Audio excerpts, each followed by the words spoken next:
Welcome to another episode of We Don't Die, where my goal is to give you evidence that although our bodies will disappear, we survive physical death. I'm your host, Sandra Champlain, author of the international bestseller, We Don't Die, A Skeptic's Discovery of Life After Death.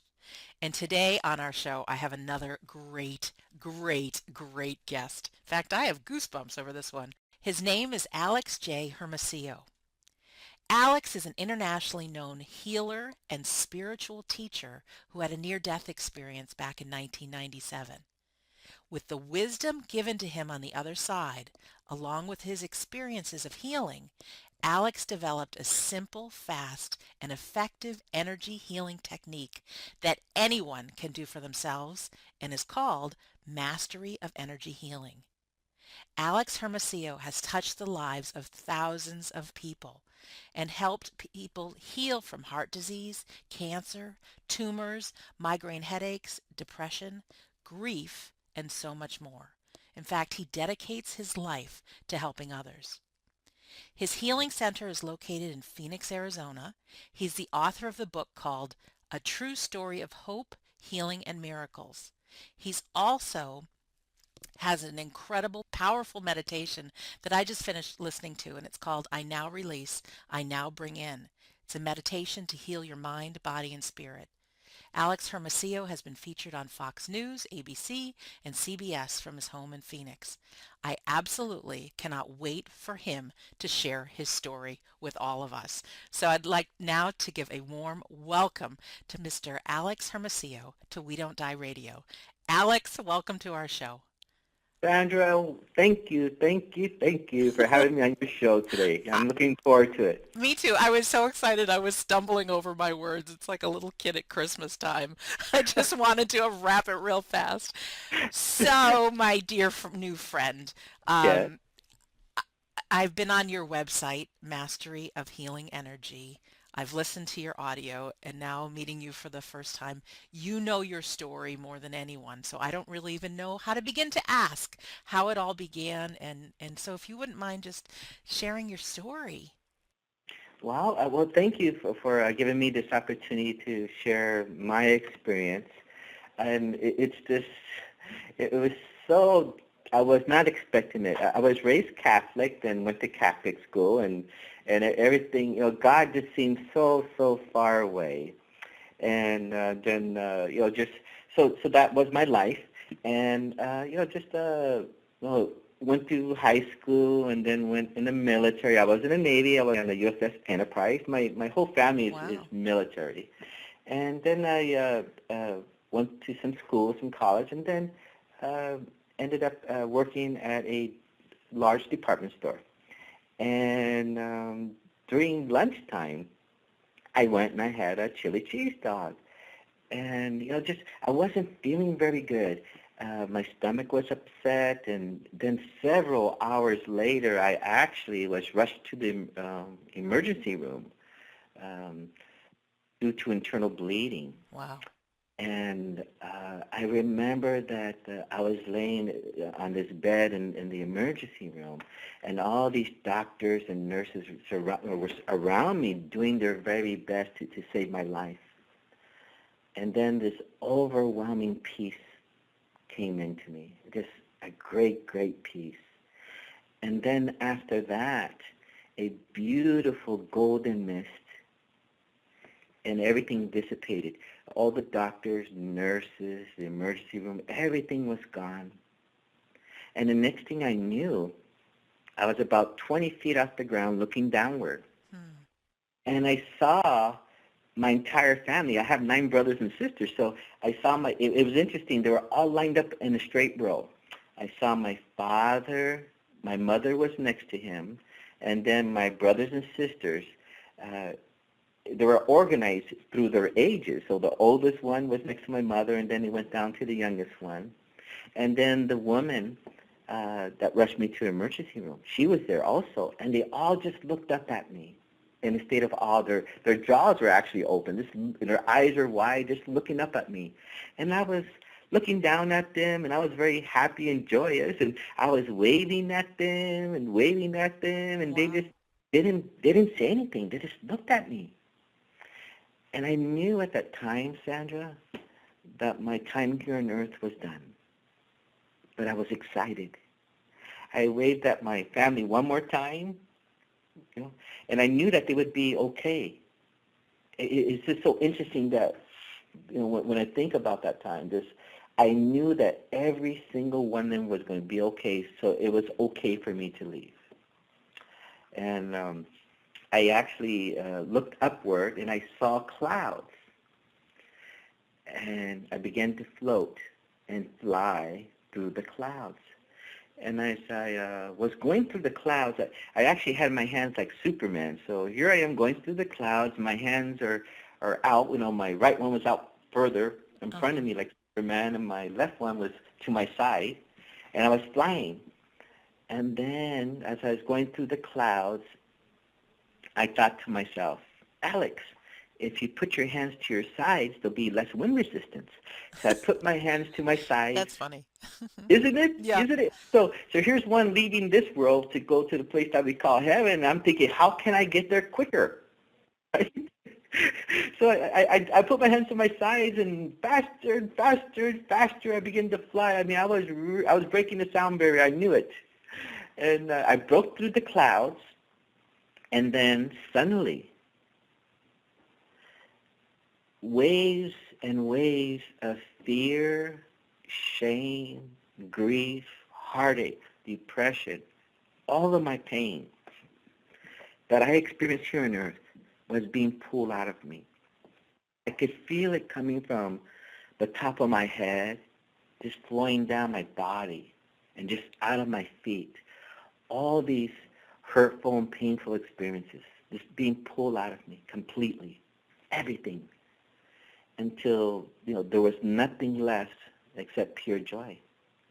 And it was just phenomenal. I looked up in front of me, and I saw a pinpoint of white light. And I remember crying out, faster, faster, and faster, and there I went, faster even. And I entered into the light,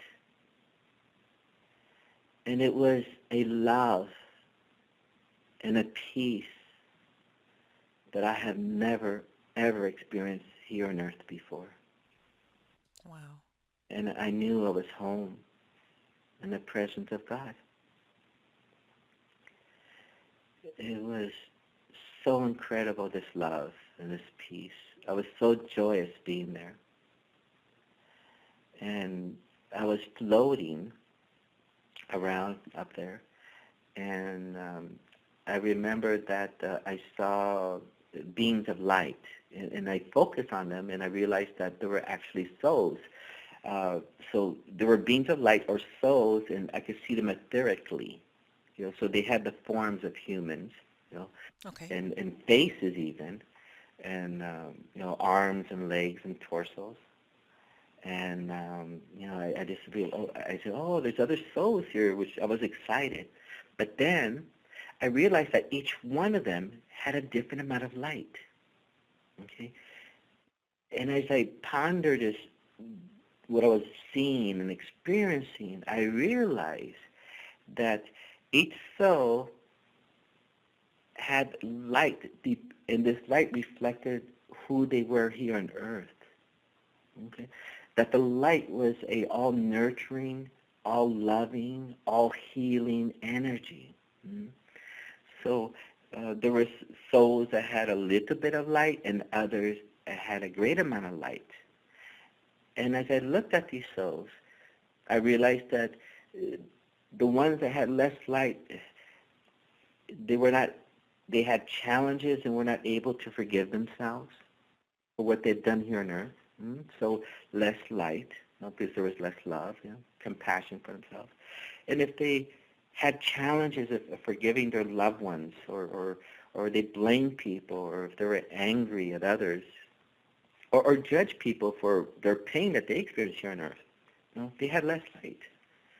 And then the others that had much more light, I realized right away these are people that did the best that they could here on earth, uh, for themselves, for their family, and did their best not to judge or be angry, upset at others, you know. uh, the humanitarians even, and it reflected on their light. Because, they did the best not to judge themselves, so they would have more light, because we all Mm-hmm. have many experiences here on earth. And then, as I looked beyond them, I saw great beams of light. And they had so much light, I actually had to put my hands over my eyes to cover, my eyes. It was like looking into the sun. And I realized then, at that time, that these were the Martin Luther Kings, the Mother Teresas, Oh, wow. the Gandhis, the Buddhas, the Mother Marys, the Jesuses of the world. These great souls of great peace, love, compassion, and humility. I was fixated. I was just looking at them. And then one of them began to approach me. And I remember looking at it. And I was like, oh my God, I recognize this soul. The Enlightened One. I felt so honored. And it came to me and entered me. What I could only call,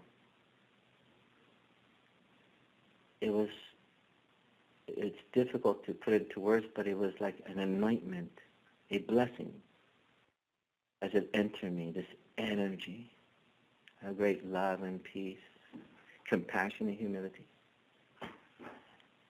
Then the next thing I felt, everything was so bright.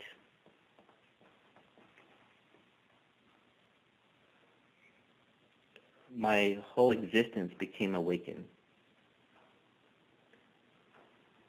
Then I began to hear beeping sounds. It was beep, beep, beep, beep, beep, beep. And then I said, oh no. And then the next thing I realized, Sandra, I was actually at the hospital in a room. This experience happened to me about 11 o'clock at night, and now it was daylight. And I'm looking around, I open my eyes, I'm like, oh no, oh no. I realized I was not in that beautiful place that we call heaven, Wow. home. And I was so upset. I was so angry. I closed my eyes. It was my whole soul and heart, my total existence. I tried to wish myself back to that place of great love and peace. And after about 2 or 3 minutes, I opened my eyes. I looked around. I said, no, God, please, no. And I closed my eyes again, doing the very best to wish myself back to that great place of love and peace. And after 2 or 3 minutes, I opened my eyes. I said, oh, no, oh, no. I'm stuck here. I was so heartburned, and just it was painful. And the woman that actually rushed me to the emergency room, she was there. She was at the foot of the bed, and she looked at me and realized what I was experiencing. And she came over to me and gave me a kiss on my forehead. And with that one kiss of compassion and love, I thought, okay, it's okay to stay here. Can I ask you a quick question, Alex? Yes. What was it an experience like a dream, or was it an experience like being alive and awake? Oh, it was being alive, much more alive than even being here on Earth. It was so true, physically, emotionally, mentally, just Okay. so real, so real. It was so real. Okay, that's all I wanted to ask. Okay, good. That's a very good question. And when I came back and I was there in the hospital, it was so interesting because when this woman came to me and approached me, I could feel her energy. I could sense it, physically feel it. I could feel her peace and her love that was within her, but also her grief and pain. Hmm. I could see her aura. her energy. It was beautiful. And I thought, oh, this is different. And I realized later on that um, as I went to the light, all of my fear, shame, and grief and pain was pulled out of me, everything, until there was nothing but great joy and peace. So I was cleansed. There was a purification. So now coming back, I was able to not only recognize and feel love and peace with this woman, but also the grief and heartaches that she had experienced. And Wow. since I was in heaven and was able to see souls, I was able to see her soul, her aura, her energy, and that was just the beginning of some incredible experiences I would have after that day. It was just incredible. Um, it was very challenging, because I was so different. Um, so different. I knew the truth. The truth was given to me. Wow. It has to be different because here you were working in a department store, Hmm? get your chili cheese dog, and you come out on the other side being this enlightened being. So you're a whole new, transformed human being. Yes, yes. Just uh, the true essence of what I was, the true essence of what we all are, I was at that time, the true essence. And it was very challenging because I would, see people's energies. I was feeling them. Uh, it was just challenging at the time, and just to have that ability to see many things, and I was seeing angels, I was seeing people's loved ones that transitioned. I Wow. was feeling them, the people, and knowing, just if they had vanity or anger or just it was very challenging for me, and is just it was like God said to me, Alex, we're going to send you to school. And I'm like, okay, where? What college am I going to? And God said, no, we're going to send you to school, the school of life. And not knowing that it was a great gift given to me, and I because of the challenges I was going through, it was very hard for me to be here in this place, because it could be harsh, and then this healing abilities that I had were very powerful. My mother had a surgery. She had to have surgery, and Hmm. you know how they stick those little tubes in your nose and during surgery and everything. But Yes. um, with her, she would actually, after surgery, she was sent home, and her nose would bleed, and it was bleeding 3 or 4 times a week, and we would have to rush her to the emergency room once or twice a week. I was living at my parents' house at this time, and it was. I remember one day she came into the living room, and I was watching television. My father was a Marine in World War II, and I just happened to be watching John Wayne on television with one of those Hmm. movies, in Guadalcanal, and I was really focused on it and experiencing or wondering what my father went through. And my mother came out with her hands cupped underneath her nose and her mouth, and she said, Alex, take me to mercy, I'm bleeding. And her nose is bleeding, it's coming out of her mouth, all this blood. And for reasons unknown to me, I put my hand out to her. I was about 4 or 5 feet away, and I put my hand out to her, and this burst of energy came out of my hand. And I wasn't looking at my mother, but she yelled like something horrible happened to her. It frightened me. I ran in my room, locked the door behind me. I'm thinking, oh, God, please, God, don't let her be dead. Don't let her be dead, God, please. I paced up and down for 15, 20 minutes, I believe, and then I said, please, God, don't let my mother be dead. And the room across from mine, my father was taking a nap. So I finally got the courage to go check on my mother, and I went out to the living room, and there she was, and she said, Alex, all the blood stopped. It's gone. I said, that is good, Mom. I love you. And I walked out, went to a bar, and didn't return home till about 3 in the morning. And, it's just And then after that, it kept on happening. This energy was flowing out of my hands and knowing things, and it was so hard for me, you know, and I began to drink heavily, Wow. and I became an alcoholic. I felt like there was a mistake, that I wasn't supposed to be back on here on earth, that I was supposed to be in heaven, but they made a mistake. And, because I was raised Catholic, you know, and just in this healing power, this energy, I thought, well, only Jesus could do this. And then, but the alcohol wasn't helping at all. Right. So an individual introduced me to drugs, and the drug of choice was crystal meth, so I became a drug. Wow. Um, I walked away from my job, became suicidal, Oh, and, Alex. Thank you for and being then, so vulnerable and telling your well, real story, by the way, because a lot of people have gone through some peaks and valleys and maybe in a valley now and can't see their way out. And sometimes, mm, you well, hit rock bottom till you figure things out. So go oh ahead, yes. continue. I, well, thank you, Sandra. And I became homeless. Wow. Became homeless, and it was just God and I now. Mm? And I began to remember,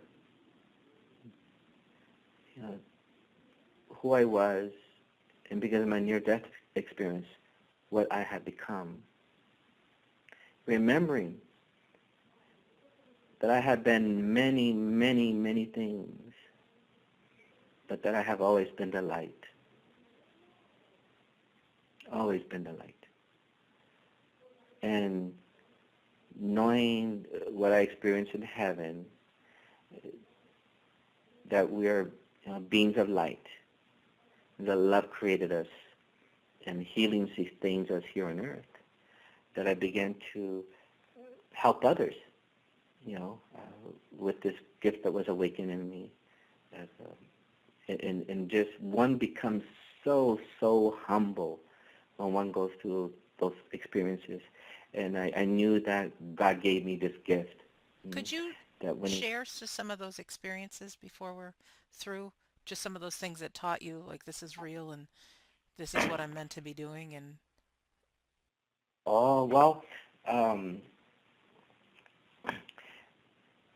being up in heaven, I, I remember when I was looking at these beings of light, the ones of great light, when I had to cover my eyes, hmm the Buddhists, the Jesus, the Mother Mary, the Gandhi, they had so much light. I remember when I was up there, because I want to be like that.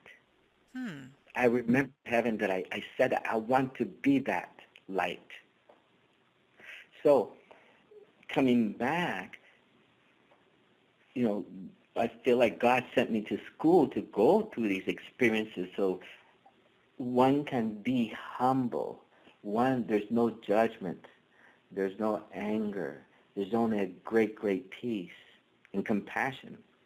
And as I began to, get out of being homeless, once I learned that, I was in hmm school, that people would come to me. I remember I was working, I had this gift that, this someone would be in pain, it would touch them, and the pain would go away. If it's shoulder pain, neck pain, and I remember this individual coming with pain in their knees, great pain, and I just put my hands on there and just 10, 15 minutes, goes, oh, it's all gone. I said, well, that's good. And then, You're so calm. Well, that's good.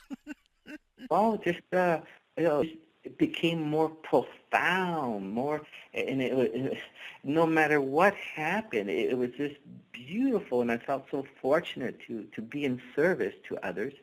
And I remember um, one individual that found out about me, and he had severe heart disease. He was taking 32 different medications a day, and I think up to 16 nitroglycerin pills a day. And his doctor told him, well, if you take this much, you're going to die. And he said, I am going to die because of the pain. He went to the National Institute of Health, um, saw the best cardiologist in the country, and at the end they told him he was going to die. And I remember when he came to see me, and he told me, he said, you know, he told me, he came in a scooter with oxygen, and he said, Alex, if you do not heal me, um, I'm going to commit suicide in a couple of weeks. I'm going to wait till my wife goes to work and the two kids go to school. I'm going to lock myself up in the garage and just let it happen. Turn on the car and just let it happen. Wow. I looked at him and I said, well, let's see if we can help you out. And and he laid there, put my hand over his chest, his heart, and after that session, he never took nitroglycerin again. He never used his scooter, never used oxygen. He went down from 32 different medications a day to 2, Wow. and he went ballroom dancing 2 weeks later for over 2.5 hours. That sounds like a miracle. Well, where there is great love, all things are possible. Wow. Yes, and just more people would find out about me, and but it's just I have been so blessed, and I'm so privileged to help others. And we just had about 7 months ago, we had this beautiful boy come to us. His parents brought him. He was 16 years old, had stage 4 lymphoma, and he was here, and he was so beautiful. And um, as he laid on my table, and I said, "Did you know I had a near-death experience?" And he said, "No." And I asked him what he felt about dying or leaving. He said, "I'm okay with it." So I told my experience, and he felt very comforted and peaceful. And after the end of the session, he told his mother, Mom, all the cancer left me. It's all gone." And her being his mother goes, "Well, we got to take tests and find out and all this." And yes, he is cancer-free. So it's just an overwhelming presence of compassion flows through one when they're doing this work, and love. And I just love everybody. It's all that I know. I love that. And I Yeah. can only believe that you found or it found you, your mission and your purpose for life, and all of your, maybe not all of your heartaches went away, but obviously no longer homeless, no longer drinking, no longer the drugs, no longer suicidal. When you make your life about making a difference for others, your life works out. Oh, definitely. And also, Sandra, I needed to know what humanity goes through. I needed to experience that. So when I'm at the grocery store, at the gas station, or here at the office, or some function, I know what people go through, and I say, yes, we can all heal. We can all be light. We can all be joyous. We can all be peace. And we all have this ability. Every single individual in this world has the ability to be that great light. We don't need to have a near-death experience and meet one of those enlightened ones to have it. No, we have. No, I'm we don't. glad I made you laugh, but Well, thank you, Sandra. But yeah, it's just I had a client that said, Alex, very lovely person, it's very spiritual. Goes, Alex, I don't want to have a near-death experience so I could become enlightened. I say, you don't have to. Just be light, be love, and be the healing energies for yourself, all people, and all things. oh, easy, just turn that on. Well, it's funny because I just listened to your meditation. And for all of the listener.com, I have the link to Alex's website, but also to that audio because it is amazing because you actually release so many things out of your mind, your body, your cells, your subconscious, and then you bring in the love, the peace, the joy.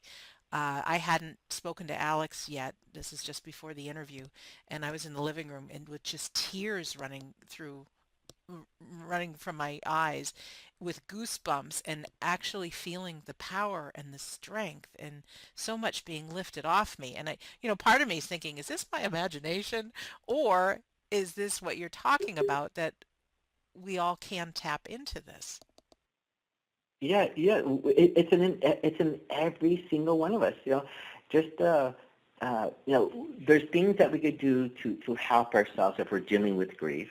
There's things that we could do to help a loved one that's getting ready to transition, and there's also things we could do to connect with a loved one that has transitioned also. And simple things that we could do. Yes. You know, for example, if the meditation CD that was created was my near-death experience, they pulled, I released everything. So now that meditation CD can really help people release grief and, you know, fear, anxiety, Shame, guilt, as I just went through all everything. this. Yes. Yes, because uh, we are our experiences, are we not? Yes. And one could call this cellular memory. So every experience that we have had is in the cells of our body. Uh, Us being in the womb of our mother, whatever the mother experiences, we also begin to absorb information. And the meditation CD was created to assist people in releasing non-nurturing, non-loving information, energy, you know. So so it's just wonderful, and that was a gift that I was given, through my near-death experience. Oh, it's so It's cool. And after I listened to it, I just felt I love this man. I ah, love him. But Alex, here's the thing. Not everybody's going to fly to Phoenix, and your life, no matter how many healing techniques you have, you can't live forever in this body. So is what you're doing now through your books, and you offer courses and things like that, teaching people how to do this, right? well, yes, yeah, oh, definitely. Just like here in the office, we have clients from all over the Mm-hmm. world, and we do sessions doing on a telephone. We also do distant healings, which basically I just need someone's name, their first and last name. It's actually the signature of their spirit, of their existence here on Earth. Wow. Uh, And we also teach classes, and we have people that come in from Europe and all over the country, Mexico and Canada, come to attend the classes here. Uh, we like to say, you shall do as I do and much, much more. Yeah. Uh, we have hundreds of students, and it's a very quick way of letting go of everything and being that great love and peace, to balance out. Do your So, students, Alex, are they experiencing being able to help heal others as well as themselves? oh yes, yes, yes. We had a woman that came in from Tucson. We're here in Phoenix, and she had this big tumor in her, uh, pretty large, and uh, we had because we pair people up with students, or with two, so you have one person, then another one, and this individual that was paired up with her told her in the very beginning, goes, I'm sorry, I have never done this before. I don't think I could help you, but I'll do my Mm-hmm. best. By the end of the class, she said, because she says, I can't feel it. I can't feel it anymore. And it shrunk by probably 75% or so, you know. And yeah, and other people, aches and pains, people come in that have challenging walking, and Mm-hmm. they'll be, look, I could walk, the pain is gone. And they'll come in with migraines and be gone. And it's just love, it's the presence of love, can do anything, and we all have that ability. We really That do. is so cool. And you have the book as well, A True Story of Yes. Hope, Healing, and Miracles. Do you share this technique with people in the book, or is this something where we have to go visit you to learn it? Oh, it's in the book. That's It is the great. book, and You yeah, know, we tell the story, my experiences, and then we put the information at the end of the book. the Yes. um the subtitle of my book is a skeptic's discovery of life after death. So I feel like when I do these interviews, I'm always listening for like the skeptical, yeah, but, okay, this guy is whatever, you have to actually see him to be healed, or you have to be one of his students. And my skeptical brain is the one who's asking me the questions, but like deep in my heart, I know that you just give, give, give, give, give, and you're all about making a difference. And so you are the real deal. You are about Well, that and making a difference. So it's just fun to watch what's happening in my own mind when I'm asking the questions, you know?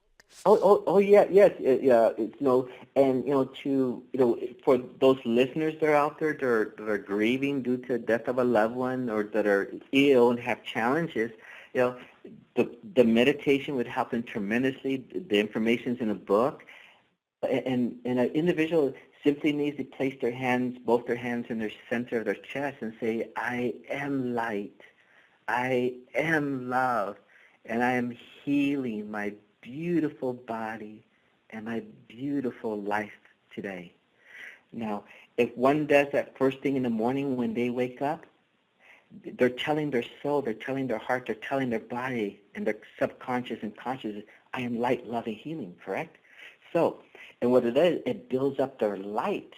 The more light that the individual is, okay, there will be less fear, less grief, less shame, less doubt. Mm? So, because two energies cannot occupy the same space in the cells of the body, correct? Right, correct.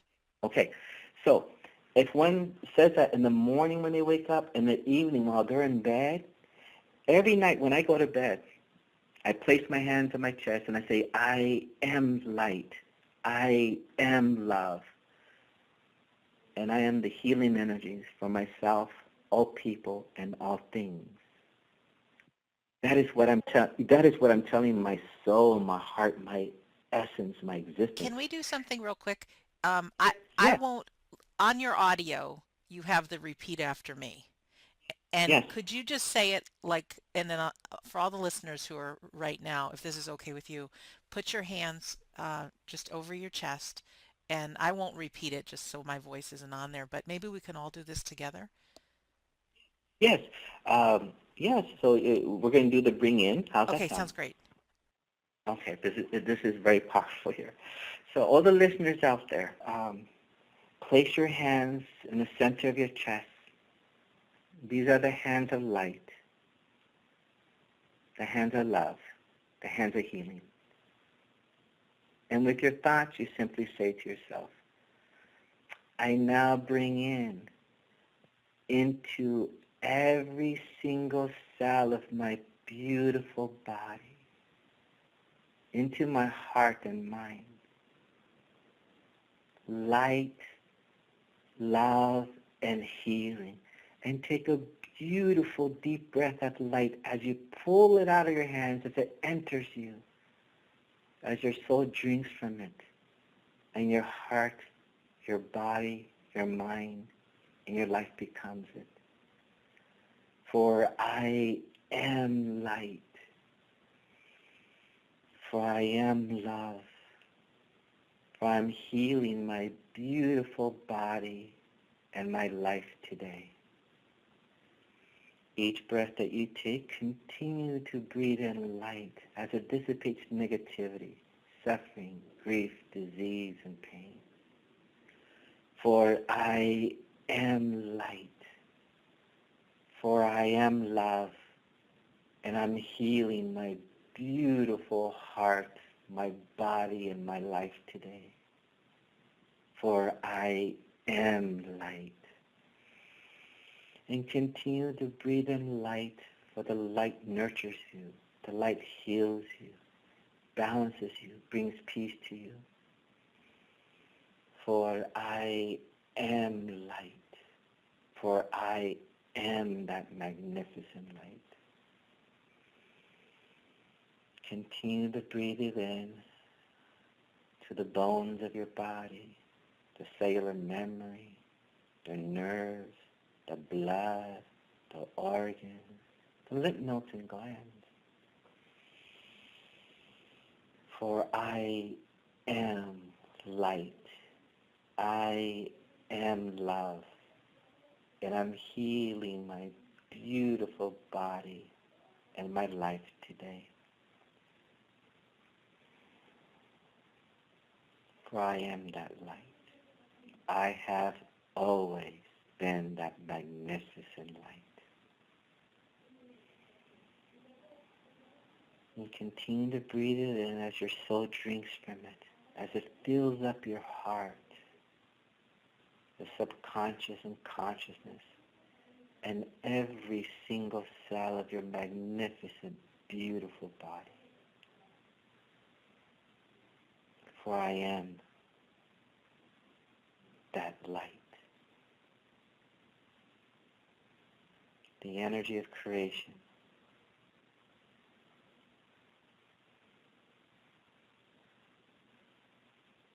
That's beautiful. Thank you. And I'm And smiling. and Sandra, I'd like to add that for those of you listeners that are out there that have a loved one that is ill, or that, or that are getting ready to transition, you could simply place your hand, you could hold their hand, and simply say with your thoughts, we send to you light, love, and healing. For we send to you light, love, and healing. And allow that energy to flow through you, from the heavens, from the cosmos, from God, and let it flow out of your hand into your loved one to bring peace to them, to help with anxiety, or grief, anything that they're dealing with. And so you can help a loved one that is struggling, someone's getting ready to transition.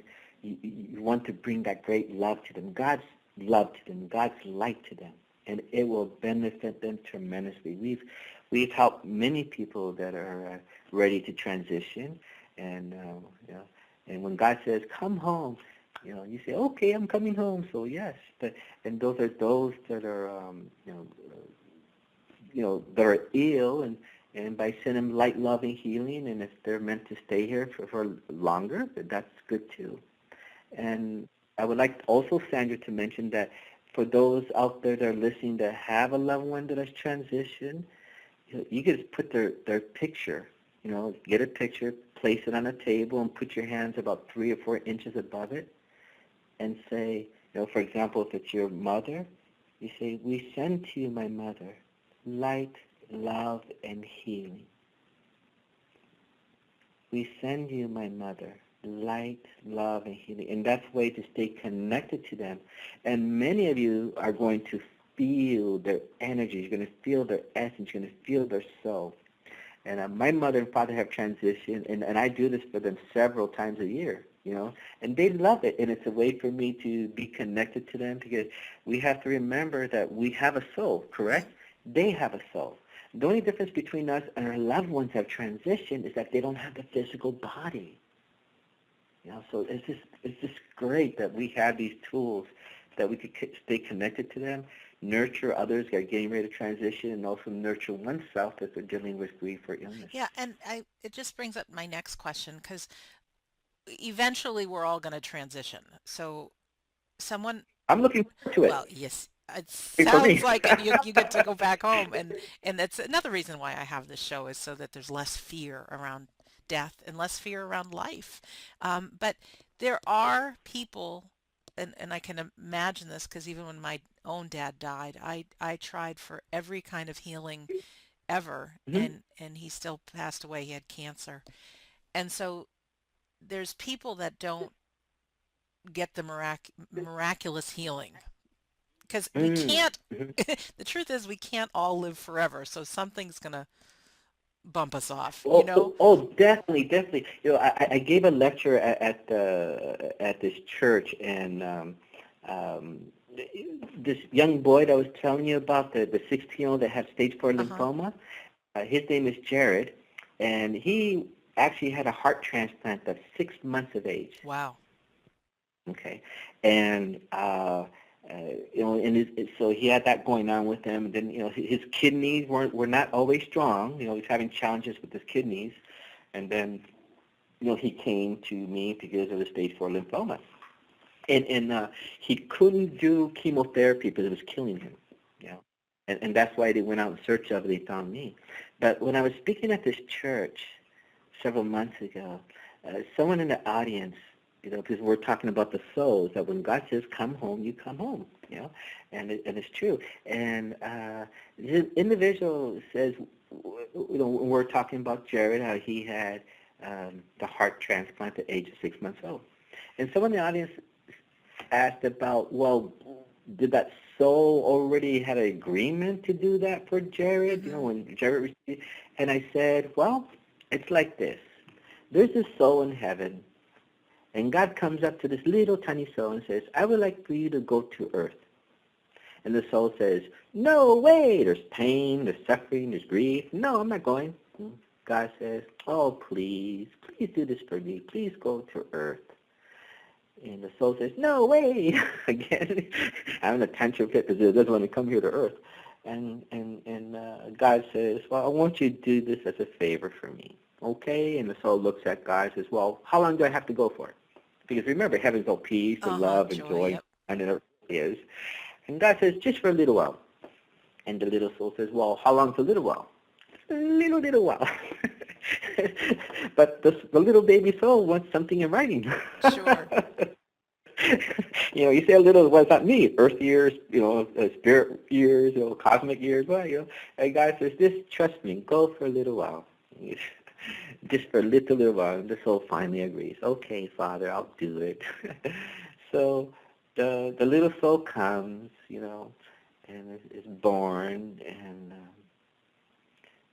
then the next thing you know, the, at 6 months of age, the little soul gets to go back home to God.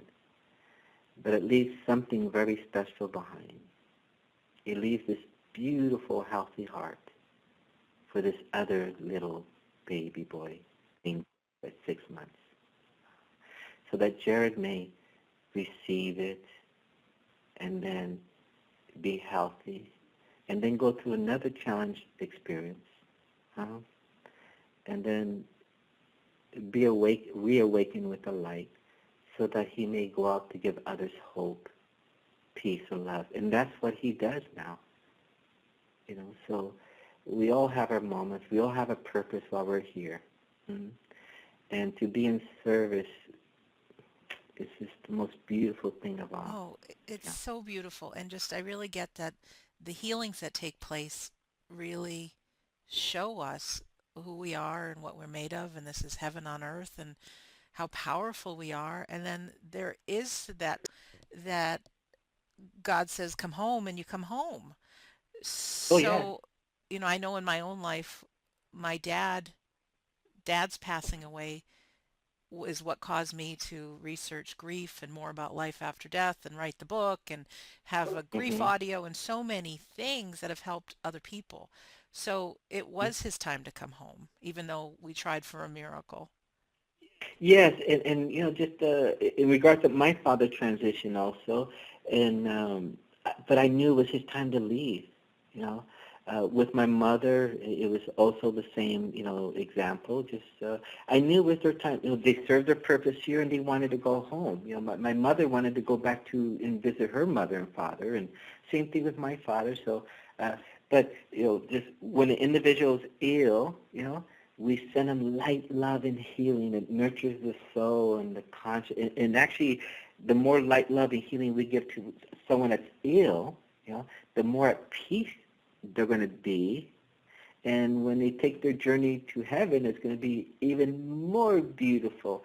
And if they're supposed to remain here, as many people, we work with several people with cancer, 3 or 4 people a week, and we've done over 7,000 healing sessions. So, there are the spontaneous healings, and those spontaneous healings are to give not only the individual but the family members, and many, many others that yes, through love, all things are possible.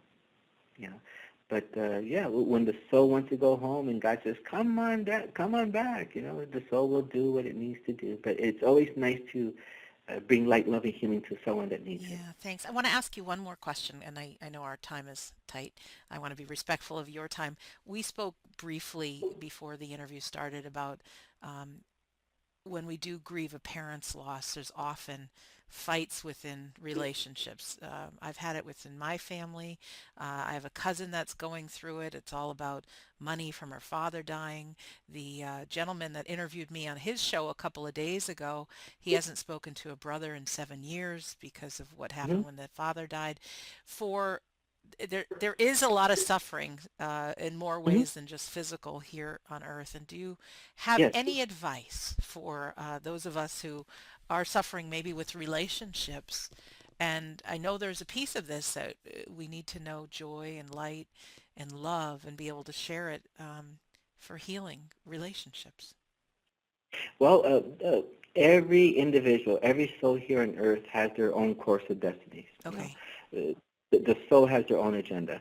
Now, I had an incredible experience, and because of my experience and what I remembered was true, I kept a distance away from my family, from my 9 brothers and sisters. I didn't speak to them for over 5 years because it was about me. Who am I? What is my purpose?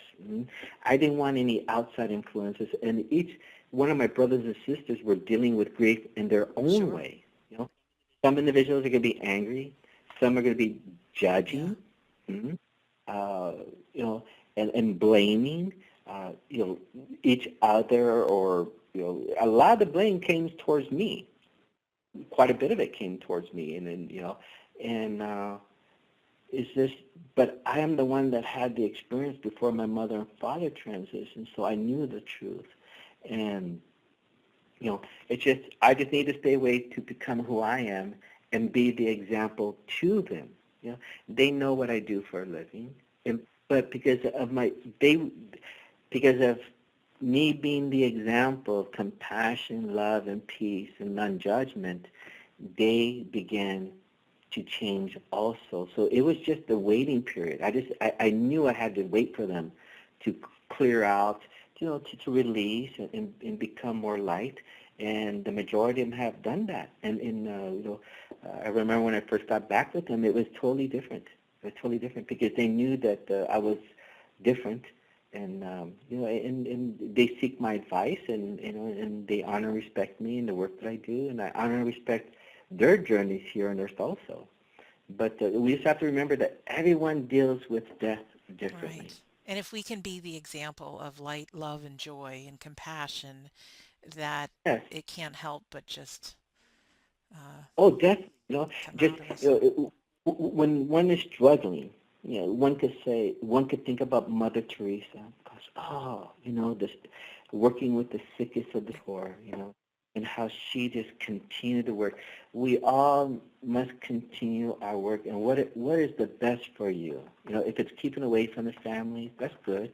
But at a non-judgmental way, just recognizing, acknowledging that they're not there yet, that they're just not there, but there is opportunity for them to be there one day, you know. So just continue to be the light for them. Be humility, be compassion. And there's no right or wrong way to do life. And you had said about having someone's picture in front of you and Oh, holding yes. your hands. I'm thinking maybe that can happen for somebody who's alive as well. Oh, definitely, definitely, definitely, yes. Yeah, just you have a photo of someone that you care about and love, and but their struggles, or even if they're ill, you place your hand over this. We send you light, loving, healing. Now, by doing that, once again, it's between your soul and their soul. Okay, so first comes the intent. What is the intent? I want them to experience light, love, and healing. Huh? That is the